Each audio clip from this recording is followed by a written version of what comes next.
Ivyo dusoma mu Njiri Nyeranda nk'uko yanditswe na Mariko.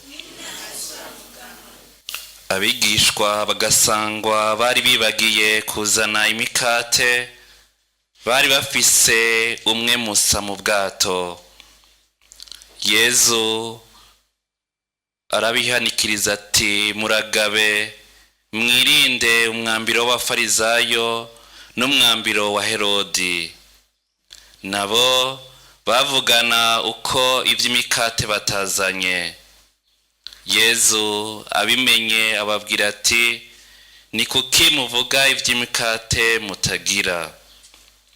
Ntimurategera, ntimurazirikana, nta bwenge bubona mufise. Muri n'amaso ariko ntimubona, muri n'amatwi ariko ntimwumve. Ubwo ntimwibuka aho nagaburira imikate 5 abantu 5,000, ibikemanyi vyuzuye ibimanyu mwatwaye uko bingana? Bati 12. Ati, aho nagaburira imikate 7 abantu 4,000, mwatwaye ibikemanyi bingana vy'ibimanyu? Bati 7. Arababarira ati, ntimurategera. Dushimagize iyi nkuru nziza ya Yezu Kristo. Twaje kuri naza Umukama. Umukama nawe arashaka ko dusubira kuzirikana umwizero tumufitiye ungana gute. Umwizero dufitiye Umukama yamatugirira ivyiza vyinshi ungana gute. Ndiko ndazirikana aya majambo y'uno munsi mpereye ku gisomwa ca mbere twakuye mu gitabo c'amamuko. Niyumviriye nti Umukama mu buzima bwacu uko bimeze kose yama asiga icanzo kugira ngo ntidupfa akagirire. Yama asiga icanzo ducamwo canke icanzo acishamwo ivyiza kugira ngo ntitugirire, kugira ngo ntidutakare. Mwumvise ko naho mu gisomwa ca mbere batwereka ingene abantu Umukama yeremye akabi bagakora, hama Umukama bikamubabaza agashaka kubahonya bose, ariko ntiyashatse guhonya umuntu. Naha rero mu bantu Umukama yaremye, nohe Umukama yamuciye ko ngo ashobore novuga nti gusubira guha iteka abantu ngo ntibahone bose. Mu maso y'Imana bari basa n'abahona kuko bari bamuteye ishavu, ariko mu bantu yarasigaje umusavyi wiwe amugamburukira kugira ngo abantu ntibagirire, ariko muri nowe abantu basubire novuga nti kuronka ubuzima. Mu byo ducamwo vyose nk'uko abarundi bavuga ati, umwasa gucira icanzo Umukama agucira icobo, Umukama akagucira icanzo. Mu buzima bwacu bwa misi yose Umukama araducira inzira, canke Umukama arasigaza akantu gatonya ngo dushobore kuronka ubuzima, ntidupfire, ntidupfe. Naha rero aba batumwa asubira kubibutsa, ababigishwa basubira kubibutsa, kubera iki mufise ubwoba? Kubera iki muharira ku vy'imikate mudafise? Kubera iki novuga nti umutima wanyu uri kuraja kure yanje? Kubera iki muriko muraja kure yanje ntimwumviriza amajambo ndiko ndabashikiriza, kandi mugaharira ibidakenewe mu buzima bwanyu, kandi je ndi kumwe namwe? Yabibukije ibitangaro amaze kugira, aho yagwiza imikate 5, ibimanyu vyasigaye, aho yagwiza imikate 7, ibimanyu vyasigaye. Sinzi bavukanye ko dutegera canke tuzirikana mu buzima bwacu kenshi ingene duhemukira Umukama, kenshi ingene twikura ku Mukama. yavuze rero muri aya majambo ati ntimurategera ntimurazirikana nta bwenge mugira ngo mubone nta maso mugira ngo mubone nta matwi ngo mugira mwumve. Kenshi bavukanye turaca mu bintu bikadutuma tutabona, bigadutuma tutaraba, bigatuma tutazirikana, bigatuma tudategera urukundo rw'Imana, ivy'Imana yatugiriye, ivy'Imana yaturonkeje, aho Imana yaducishije, aho Imana yadukuye, aho Imana yaje kutugendera. Ariko kantu gatonya ugasanga turikuye muri urwo rukundo rw'Imana. Imana yamutugirira novuga ntivyiza 99, ariko yitwimye novuga nti akantu kamwe dutangura kwidoga, dutangura kwisiba, dutangura novuga nti kuja gufukamira ibindi bigirwamana,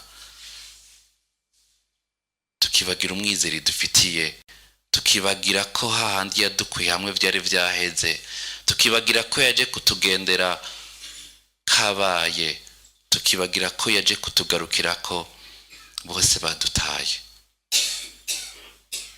Ariko kubw'akantu gatonya duciyemwo, ababo bari bafise n'umukate umwe, natwe bwari igihe bishika tugasanga dufise ikintu ngaha mu ntoki, tukanacibagara ko tugifise, tugatangura kwidoga, tugatangura novuga nti kwibagira urwo rukundo rw'Imana.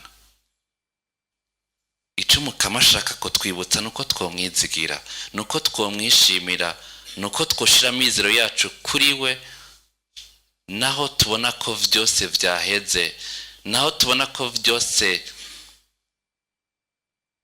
vyaherengeteye, naho tubona ko kabaye, Umukama yama yisigariza ahaca kugira ngo asubira duhagurutse. Ikinenahaza Umukama nuko twokwama duhagaze muri we, ikimushimisha nuko twokwama duhagaze mu ijambo ryiwe, ikimuninahaza nuko twokumva ko amajambo yatubwiye Imana itabesha, Imana ivuga ukuri iminsi yose. Umuhezagiri yatwemereye uko bimeze kose, ico yatubwiye, ico yaduhezagije, uko bimera kose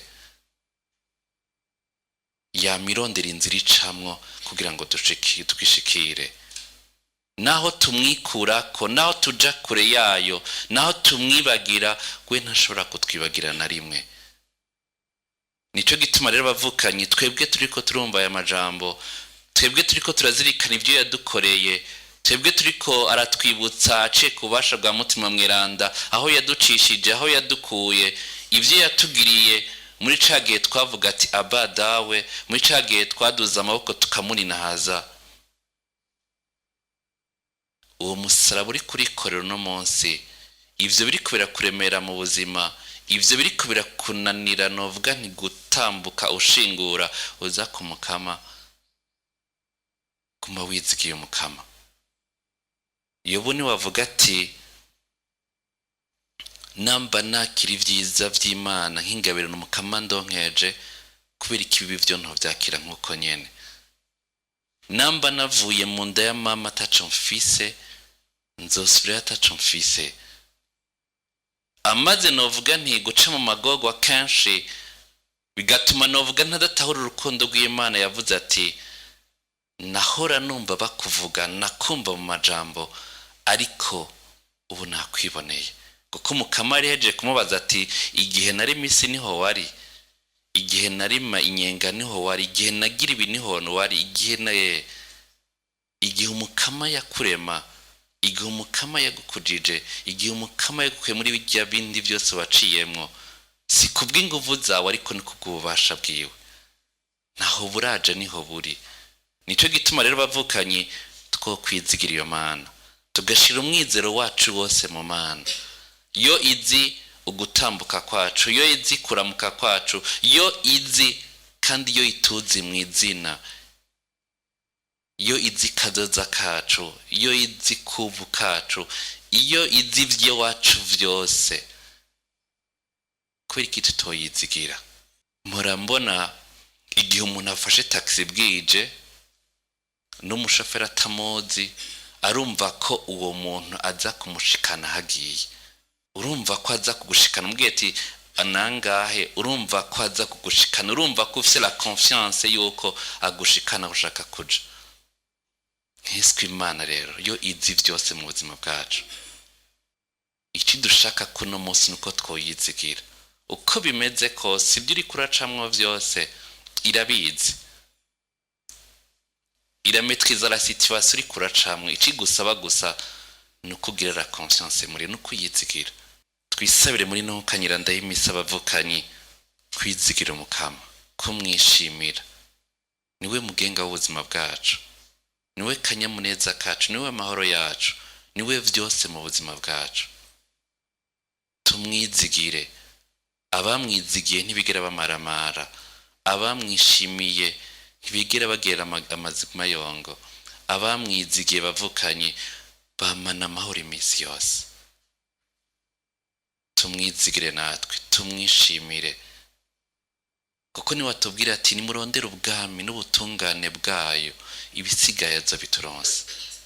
Nitumwimikire mu buzima bwacu, nitumuhe ikibanza mu maproje yacu, nitumuhe ubuzima bwacu bwose, nitumuhe ibyacu byose, ibisigaye Umukama azovyifatira mu ntoki. Niwe bubasha, niwe bukomezi bwacu, niwe mahoro yacu. Twisabire muri no kanyiranda y'imisa ngo shetani ntigere dukuremwe uyo mwizero, ntagire n'umwe adukura uwo mwizero dufise mu Mana. Ariko igihe cyose bitugoye, igihe cyose bitunaniye, twama duhanga amaso Yezu we ndongozi yacu. Amen.